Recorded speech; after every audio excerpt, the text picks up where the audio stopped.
profeta Ageo a Zorobabel, hijo de Salatiel, gobernador de Judá, y a Josué, hijo de Josadat, sumo sacerdote, diciendo. Entonces ahí en el capítulo 1, versículo 1, la palabra claramente nos dice que es Ageo, pues quien da estas profecías. Su nombre se menciona 9 veces en este libro y también 2 veces en el libro de Esdras. ¿Alguien recuerda de qué se trata el libro de Esdras? ¿De qué trata el libro de Esdras?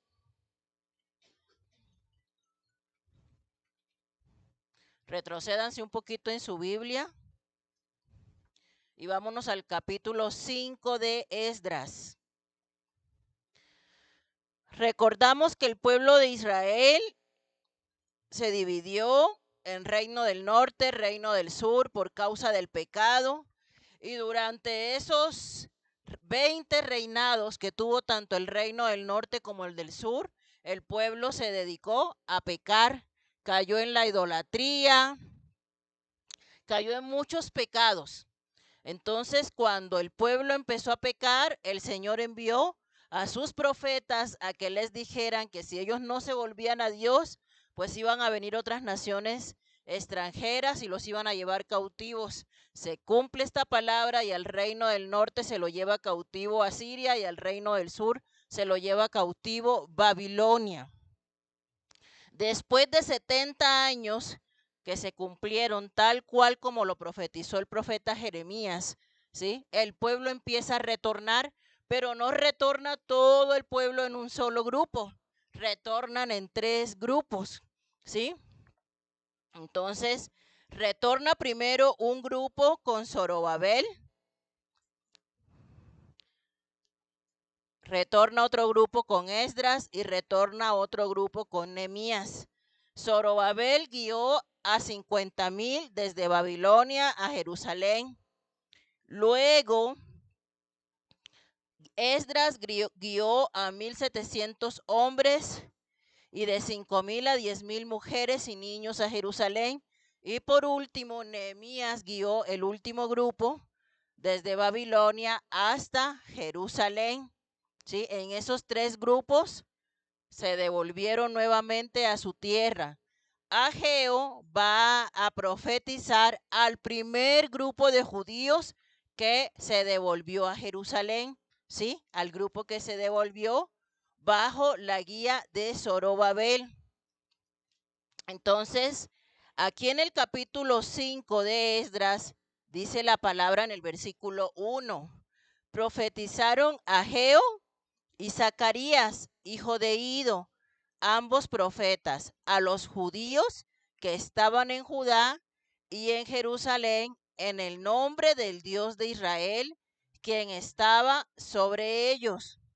Y dice el versículo 2, entonces se levantaron Zorobabel, hijo de Salatiel, y Jesúa, hijo de Josadat, y comenzaron a reedificar la casa de Dios que estaba en Jerusalén, y con ellos los profetas de Dios que les ayudaban.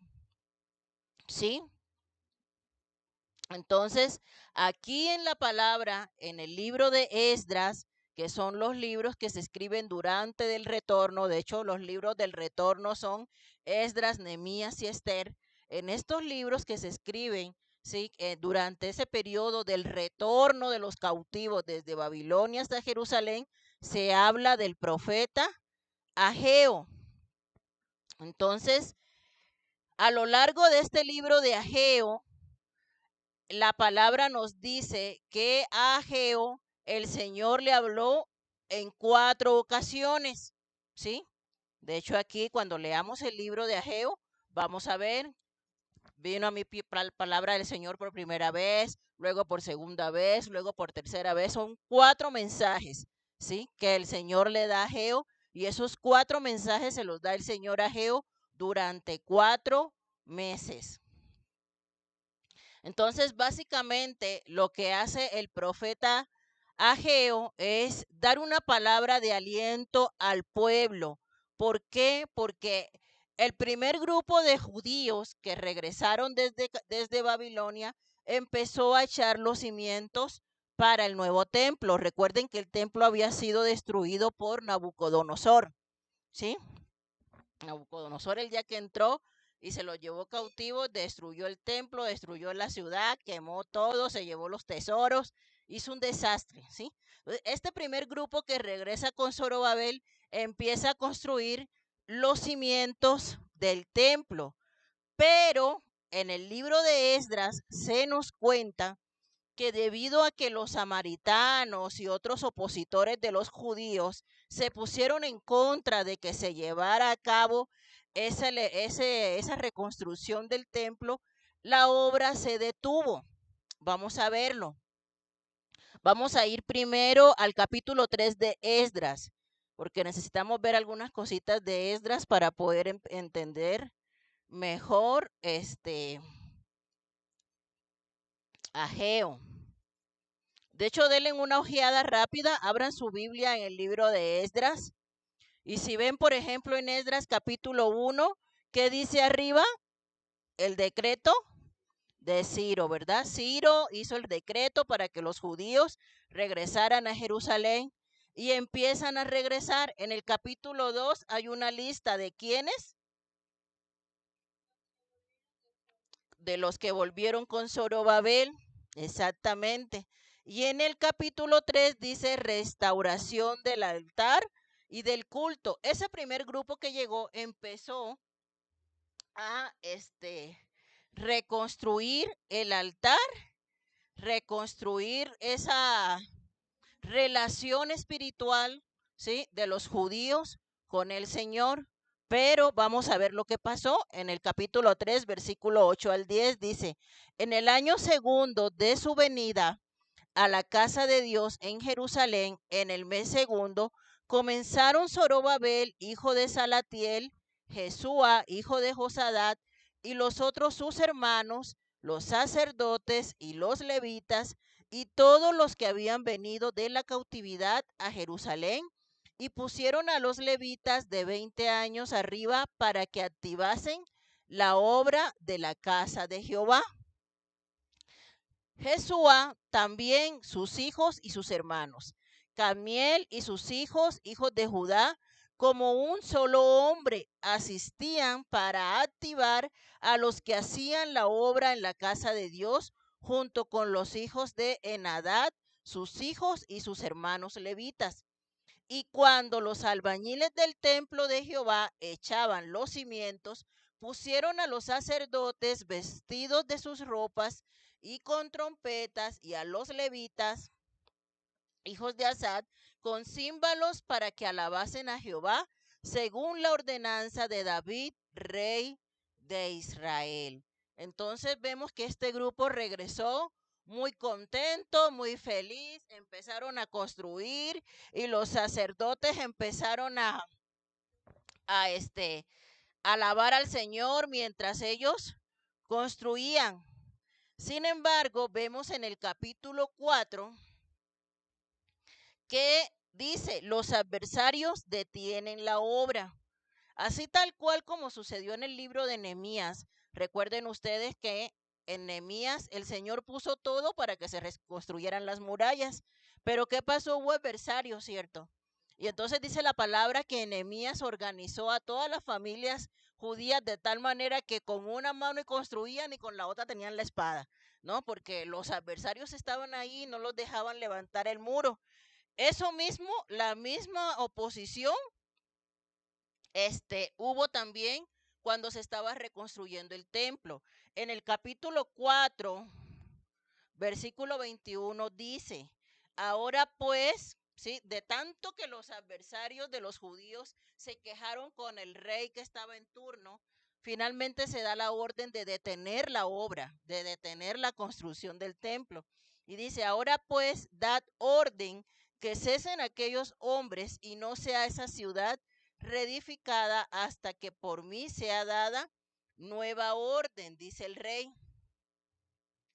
Entonces vemos cómo se detuvo la obra de la casa del Señor. Luego en el capítulo 5 dice, profetizó Ageo y Zacarías. Ageo y Zacarías vinieron de parte del Señor. ¿Para qué? Para alentar al pueblo para que continuaran con esa reconstrucción del templo.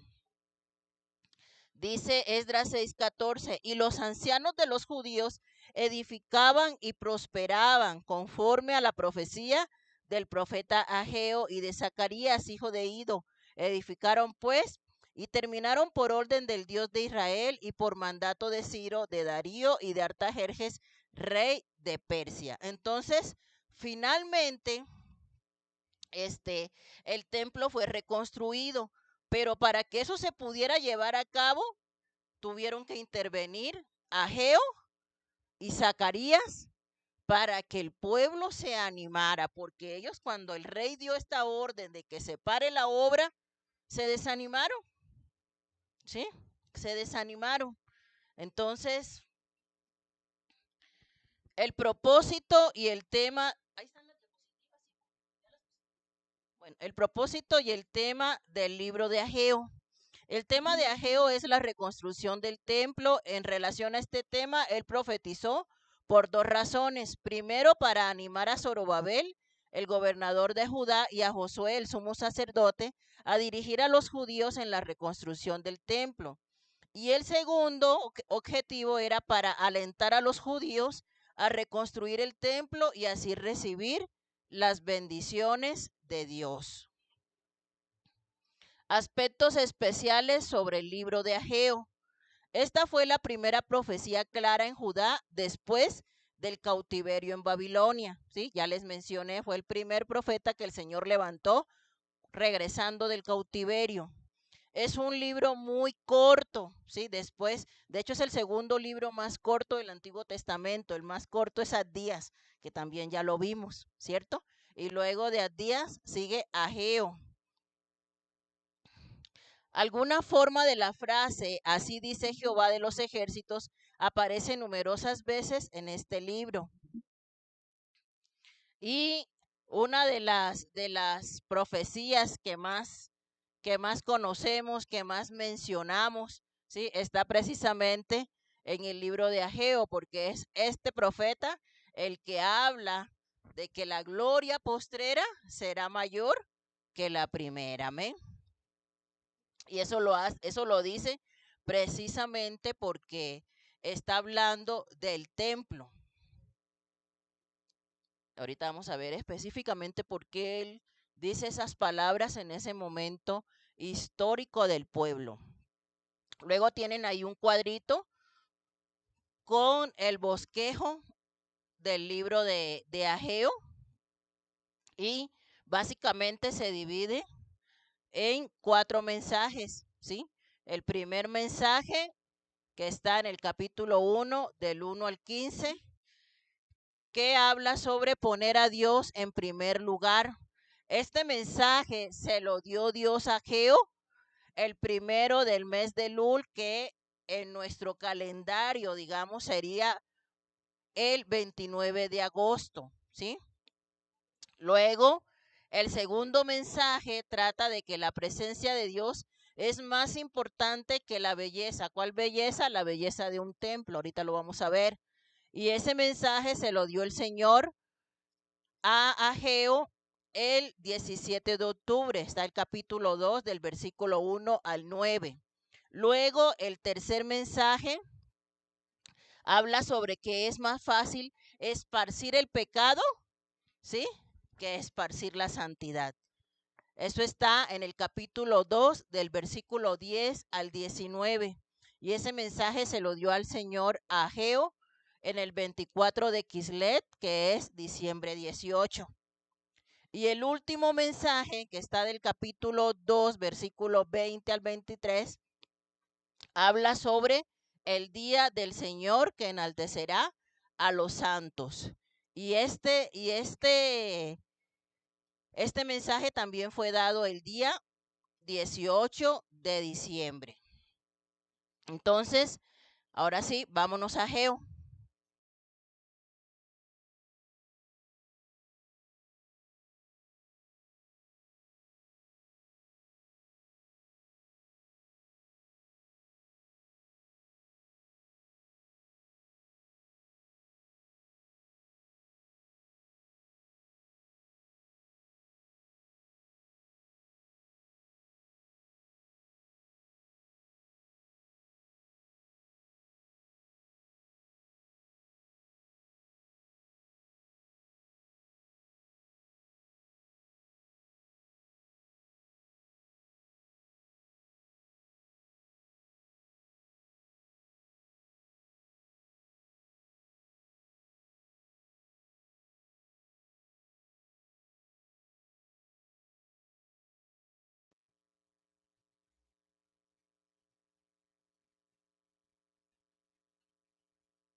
es un bombillo, un foco, pues.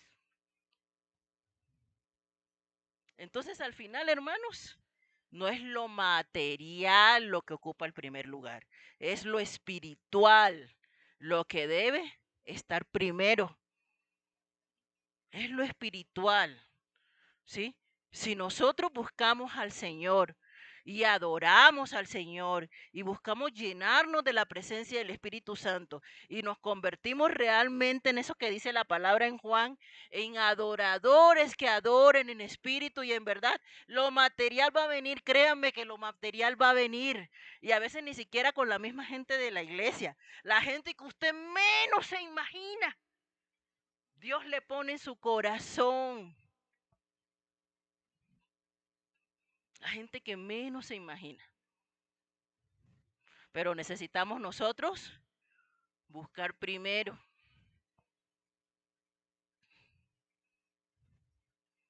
Hace poquito, un primo de mi esposo que iba allá en Estados Unidos le mandó una ofrenda para la mezcladora y dio una cantidad que ni los de aquí han dado. Entonces, miren, la bendición no depende de ustedes, ni de ustedes ni de mí. La bendición viene de Dios y Dios puede usar a cualquiera. Pero ¿saben qué? Necesitamos conectarnos con Dios en lo espiritual para que venga lo material. No es al revés.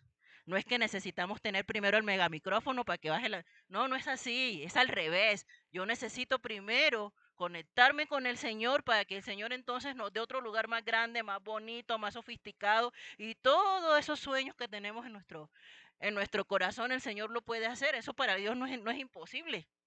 Eso para Dios no es imposible. Eso para Dios no es imposible. La verdad, para Dios eso no es imposible. Dios lo puede hacer, porque Dios obra de unas maneras sobrenaturales, pero es primero la presencia,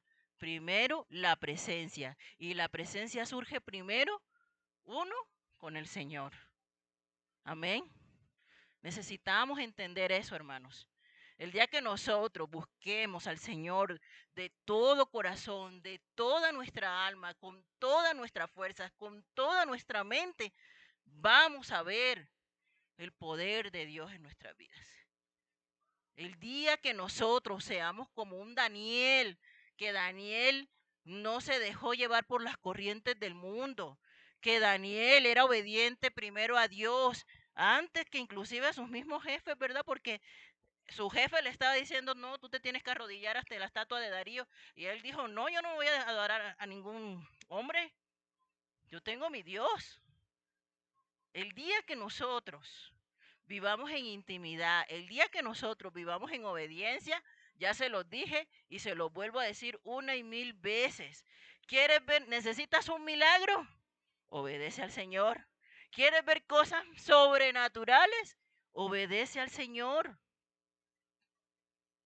Obedece al Señor. ¿Quién puede decir yo me paré frente a un león y el león no me hizo nada? Daniel, ¿por qué? Porque Daniel era un hombre justo, obediente y que vivía en intimidad con Dios. Necesitamos aprender a buscar la presencia de Dios antes que cualquier otra cosa. Entonces el Señor le da esta palabra de ánimo a estos ancianos que decían, no, pero es que yo conocí el templo de Salomón, el templo de Salomón tenía la mejor madera, el templo de Salomón tenía el mejor oro, el templo de Salomón tenía el mejor mármol, el templo de Salomón era una cosa majestuosa. Y veían ahora el templo y decían, no. El Señor les dice, ¿qué pasó? ¿Quieres una casa majestuosa? ¿Quieres un mega auditorio? No se te olvide con quién estás tratando. Ubícate, les dice el Señor, ¿verdad? Mío es el oro y mía es la plata. Les dice Dios, ¿tú qué, no? O sea, ¿te estás preocupando porque ves estas cuatro paredes sencillitas? ¿Esa es tu preocupación? ¿Esa es tu preocupación? ¿Que estas cuatro paredes están sencillitas? Se te olvida quién es el dueño del oro y de la plata. Pues te digo que la gloria postrera de este templo será mayor que la primera. Pero el Señor estaba demandando que fidelidad, el Señor estaba demandando que intimidad, el Señor estaba demandando que obediencia. Y eso aplica para todo en la vida, hermanos. No solamente para el templo. No solamente para el templo. Pastora, ¿y usted con qué autoridad dice esas cosas? Con la autoridad que me da la palabra, porque la palabra dice en Mateo, busca primero el reino de Dios y las demás cosas vendrán por añadiduras. ¿Quieres una casa? Sí, Dios te la puede dar, Él es el dueño del oro y la plata. ¿Quieres un carro? Él es el dueño del oro y la plata. ¿Quieres que tus hijos vayan a buenas escuelas? Él es el dueño del oro y la plata. Él es el dueño del oro y de la plata. Él puede mover todo para que a tus hijos les den una beca. Y siempre se los digo y se los digo por testimonio porque yo lo viví. Él es el dueño del oro y de la plata. Él te puede dar lo mejor, pero ¿qué tienes que hacer? Búscalo con todo tu corazón. Búscalo. Dale el primer lugar y todo eso que tú anhelas vendrá por añadidura. Pero no busques primero las añadiduras. No digas, Señor, no voy a ir por mi trabajo. ¿No? Porque bueno, hay cosas de fuerza mayor, ¿no? Que ya el horario de plano. Pero si tienes la facilidad, ven. No digas que no viniste porque estás cansado. Aquí todos trabajamos. Yo aquí no conozco ningún flojo que esté en su casa todo el día rascándose la panza. Todos los que estamos aquí trabajamos. Igual que los que ahorita están en su casa, descansando. Todos nosotros trabajamos. Todos nosotros nos levantamos temprano. Todos lo hacemos. Pero ¿qué nos mueve a estar aquí? Que amamos al Señor, que queremos más de Él, que queremos que nos hable, que necesitamos que nos corrija, que nos anime, que nos levante, que reconocemos que lo necesitamos y que todo lo demás puede esperar. Sí, allá en mi casa me está esperando los uniformes para plancharlos, la lonchera para ver qué mañana voy a hacer. Sí, eso puede esperar. Primero es Dios. Primero es Dios. Pero cuando tenemos las prioridades invertidas, no esperemos bendiciones cuando no le damos al Señor el primer lugar. Amén.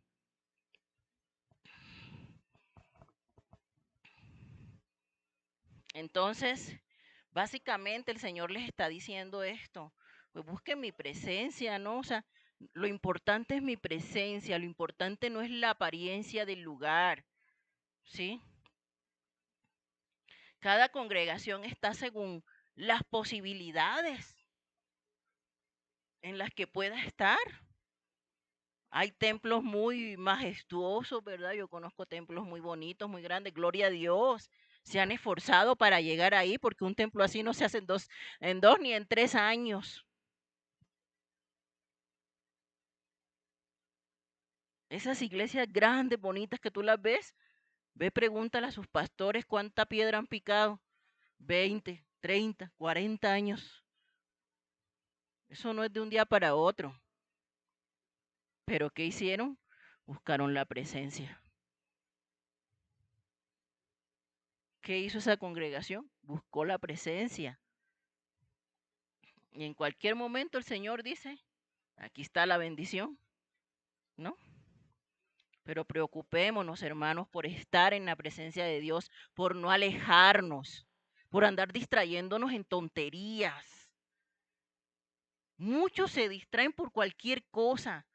Ay, zumbó la mosca, no voy a la iglesia, ¿no?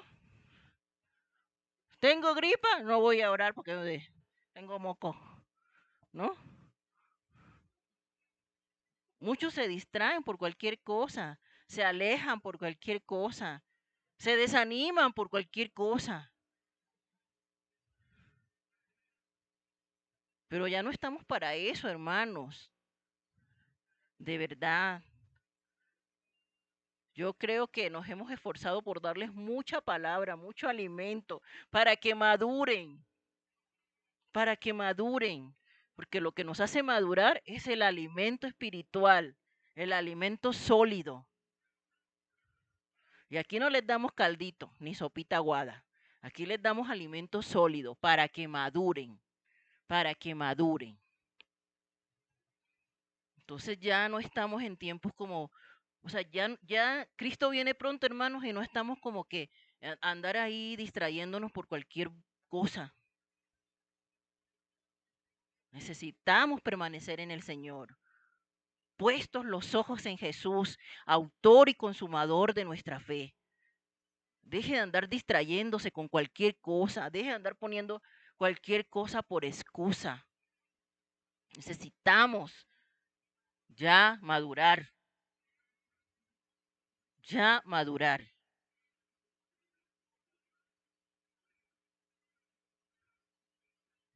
Amén, hermanos.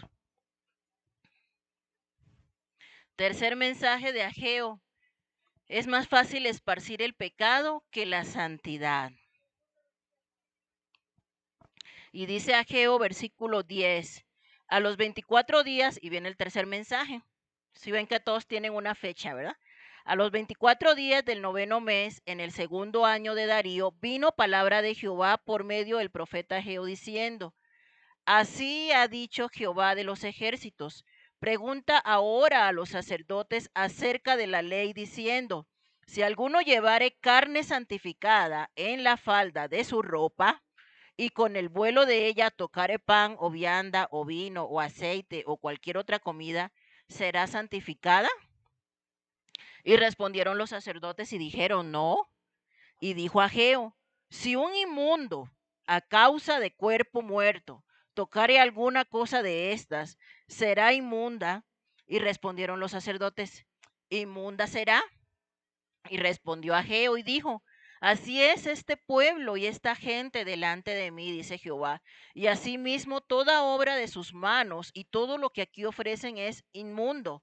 Ahora pues, meditad en vuestro corazón desde este día en adelante, antes que pongan piedra sobre piedra en el templo de Jehová, antes que sucediesen estas cosas, venían al montón de 20 efas y había 10. Venían al lagar para sacar 50 cántaros y había 20. Os herí con viento solano, con tizoncillo y con granizo en toda obra de vuestras manos. Mas no os convertiste a mí, dice Jehová. Meditad pues en vuestro corazón desde este día en adelante, desde el día 24 del noveno mes, desde el día que se echó el cimiento del templo de Jehová. Meditad pues en vuestro corazón. ¿No está aún la simiente en el granero? Ni la vid, ni la higuera, ni el granado, ni el árbol de olivo ha florecido todavía, mas desde este día os bendeciré. ¿Qué sucedía?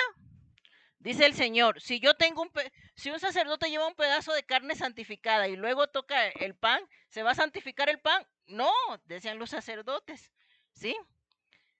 ¿Por qué? Porque la santidad no puede ser, es transmitida. Sin embargo, el pecado sí llega a transmitirse. ¿Sí? Una persona como no puede ser santa, ¿no? Como piensan algunas creencias, ¿no? De que ya porque yo llegué aquí y toqué, ¿no? Y ya, no, ya yo soy santo y libre de todo pecado, ¿no? Porque ya besé y sobé, ¿no? Y me eché. No, no es así, hermanos. Es que así hacen, ¿no? Se ha visto usted, ¿no? O sea, así hacen. Y ya piensan que con eso ya, ¿no? Casi, casi se llevaron a Dios, ¿no? Para su casa, ¿no? No, no es así. No es así, ¿no? ¿Eso cómo se consigue? ¿Qué es la santidad? ¿Qué significa ser santo? Apartado, ¿sí? Sí, apartado. Y por medio del Señor somos santificados. Porque bueno, nosotros nacimos en condición de pecado, pero cuando venimos a Cristo, su sangre preciosa es lo que nos limpia y nos presenta justos, ¿verdad? Ante el Padre.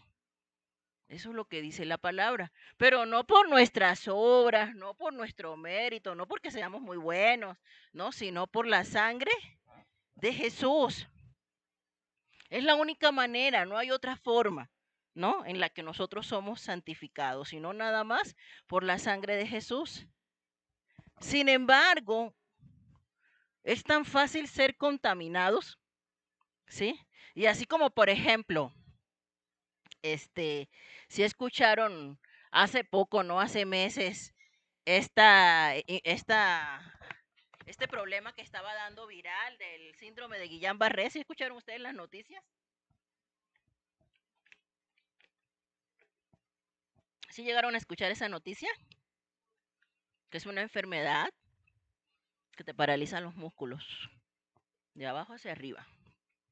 Y se estaba transmitiendo por el pollo y hubo varios casos. Eso salió en todos los noticieros, en Puebla, en Tlaxcala, en la Ciudad de México. Y todo eso, pues, se suscitó por venta de pollo contaminado. Entonces, las recomendaciones que daban la Secretaría de Salud es que cuando usted lave el pollo, no permita por nada del mundo, ¿sí? Que salpique una verdura, un plato, algo, ¿no? Porque pues ahí va la infección, el pollo crudo, ¿sí? El pollo crudo. Entonces, así, ¿no? Así como eso, o sea, que por una simple salpicadura una persona podía tener una enfermedad tan fea, porque es una enfermedad fea, yo he visto pacientes con eso, sí, una enfermedad fea, porque a lo que te va paralizando te puede llegar a paralizar los músculos del diafragma y mueren de un paro respiratorio, ¿no? Las personas que se complican y no se les detiene esta situación. Entonces, ¿por qué? Por una contaminación, ¿no? El COVID, ¿no? Por una gotita de saliva, ¿no? Ahorita la dichosa, viruela del mono, ¿no? Por una gotita de saliva, por tocar un granito, ¿no?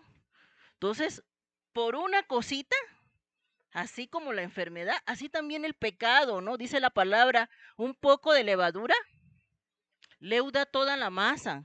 Entonces, por eso Ageo da esta enseñanza de que no es fácil esparcir la santidad, pero sí es muy, muy fácil esparcir el pecado.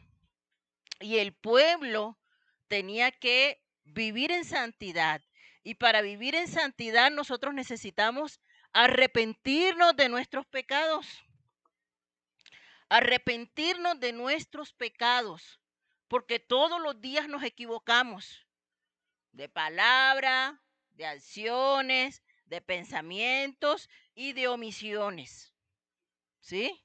Cuando sabiendo hacer lo bueno no lo hacemos. Pecamos por omisión. Entonces, todos los días pecamos y todos los días necesitamos arrepentirnos delante del Señor para poder permanecer santos delante de Él. ¿Sí? Y Dios promete bendición si hay santidad. Eso es lo que está diciendo Ageo. Dios promete bendición siempre y cuando nosotros nos esforcemos por vivir en santidad.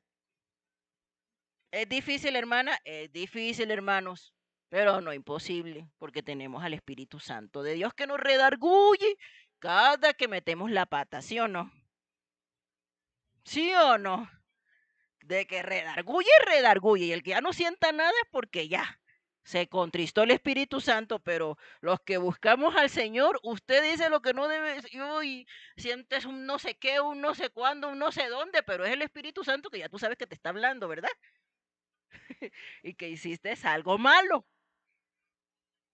y que tienes que ir al Señor y pedir perdón. Tenemos ese sensor, ¿verdad? Esa alarma que se llama Espíritu Santo de Dios. No puedes decir, ay, no, es que, hermana, mire, le hablé tan mal, pero no me di cuenta. No me di cuenta, hermana, no me di cuenta. No, sí me di cuenta, claro que sí, me di cuenta. Porque el Espíritu Santo nos redarguye. Y vamos al Señor, Señor, ayúdame a cambiar porque otra vez metí las de caminar. ¿Ya? Entonces es una lucha diaria, diaria, diaria, diaria, diaria. Pero ¿quiénes son los que no se arrepienten? Los que piensan que todo está bien. Los que no se arrepienten es porque piensan que todo, ¿cómo estuvo? No, ok, ¿no? Todo bien, ¿no? No, pues ya nomás a algunos les faltan las alitas, ¿no? Y ser raptados y arrebatados al cielo, ¿no? Entonces, definitivamente, hermanos, este es otro aspecto, ¿no? Que necesitamos tener en cuenta. Necesitamos vivir en santidad para poder tener bendición. Amén. Y pues la última parte, ya para terminar el libro de Ageo, vamos a leer los últimos 3 versículos. Dice, vino por segunda vez palabra de Jehová a Ageo a los 24 días del mismo mes, diciendo, habla a Zorobabel, gobernador de Judá, diciendo, yo haré temblar los cielos y la tierra, y trastornaré el trono de los reinos, y destruiré la fuerza de los reinos de las naciones, trastornaré los carros y los que en ellos suben, y vendrán abajo los caballos y sus jinetes, cada cual por la espada de su hermano. En aquel día, dice Jehová de los ejércitos, te tomaré, oh Zorobabel, hijo de Salatiel, siervo mío, dice Jehová, y te pondré como anillo de sellar, porque yo te escogí, dice Jehová de los ejércitos. Entonces, aquí el Señor dice que hará temblar la tierra. En el capítulo 2, versículo 7 también se lo había dicho, que haría temblar la tierra y que vendría el deseado de todas las naciones. ¿Cuándo sucederá esto? Cuando Jesús regrese. Amén. Entonces, Ageo profetizó también a Zorobabel en el versículo 23 que pondría a Ageo como anillo de sellar de Dios. Todos los reyes en el Antiguo Testamento utilizaban un anillo para sellar sus decretos. Entonces, ¿eso qué significaba? Pues que el Señor le estaba dando a Zorobabel esa autoridad, ¿sí? Y el anillo también servía para que, ¿para qué sirve el anillo? Para una garantía, ¿verdad? Para una promesa, ¿sí? Entonces también eso significaba en la vida de Zorobabel. Después de esta promesa de que él haría temblar, de que vendría el deseado de las naciones, el Señor está levantando la vida de Zorobabel y lo está poniendo a él, ¿verdad? Como este como autoridad o como esa garantía de su promesa. ¿Por qué? Porque fue Zorobabel el que estuvo guiando al pueblo, no solamente en el retorno, sino en la reconstrucción de este segundo templo. Amén. Entonces, sabemos todos que hubo un primer templo de Salomón y ahora, después del retorno, se construye este segundo templo, que es el templo de Zorobabel. Y este templo se va a volver a remodelar y lo vamos a ver en el Nuevo Testamento, en los tiempos del rey Herodes. El rey Herodes hace una reconstrucción del templo y lo vuelve a hacer ese templo majestuoso, ¿sí? Como el de Salomón. Y ese templo, cuando Jesús está en su ministerio terrenal, es el templo en el cual Jesús entra, ¿verdad? Y voltea las mesas de los cambistas y todo. Ese templo que estaba cuando Jesús inició su ministerio terrenal es el templo que reconstruyó Herodes, ¿sí? Entonces, mucho tiempo después, ¿sí? Pero que poco duró porque fue destruido nuevamente por Roma en el 70 después de Cristo. Y hoy solamente queda un muro, ¿no? Sin embargo, a pesar de eso, hermanos, hay una promesa mayor, mayor que sobrepasa los muros y la majestuosidad de cualquier templo. Y somos nosotros mismos, porque nosotros somos templo del Espíritu Santo de Dios. El templo actual es la iglesia viva, la iglesia viva de Jesucristo. Nosotros somos el templo, nosotros somos la iglesia. Amén. Y el Señor se manifiesta en medio de su pueblo. Porque como le dijo el Señor a Salomón, miren hermanos, el templo podrá ser muy bonito, podrá tener lo mejor, podrá ser de todas las hectáreas que ustedes se imaginen, pero ningún templo en esta tierra puede soportar la gloria del Señor. Ni siquiera el templo de Salomón lo hizo con toda y su majestuosidad, que es el mejor templo que ha existido en todos los siglos, el templo de Salomón. No hay ni habrá otro templo que lo supere, ¿eh? Que sea todo de oro, no lo he conocido hasta el día de hoy. Sin embargo, cuando dedicaron el templo de Salomón, la gloria del Señor no cabía en esas 4 paredes, dice la Biblia. Amén, ¿sí lo han leído? La gloria del Señor no cabía en esas 4 paredes, porque al Señor ninguna casa hecha de paredes lo puede contener, hermanos. Sin embargo, a Él le ha placido que tú y yo seamos su templo. Entonces, si tú y yo somos su templo, antes de andar, ¿sí?, pensando en lo material, busquemos lo espiritual, amén. Porque el templo somos tú y yo, más que estas 4 paredes. Amén. Eso no quiere decir que la casa de Dios tiene que estar en ruinas, ¿no? Porque precisamente por eso Ageo